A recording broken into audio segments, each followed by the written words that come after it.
Hari igihe ubuzima buturemerera kugeza aho dutangira kwibaza niba Imana itwitwibuka. Ariko mbere yuko ufata uwo mwanzuro, banza wumve ico Bibiliya ivuga.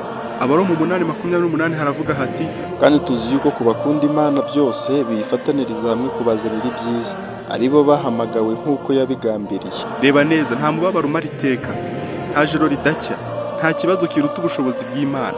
Birashoboka ko watakaje ico wakundaga kurusha ikindi, birashoboka ko abantu baguciye intege, birashoboka ko wasenze igihe kirekire ukibaza impamvu nta gisubizo urabona. Ariko Imana ntikora nk'abantu. Iyo abantu babona iherezo, Imana iba ibona intangiriro.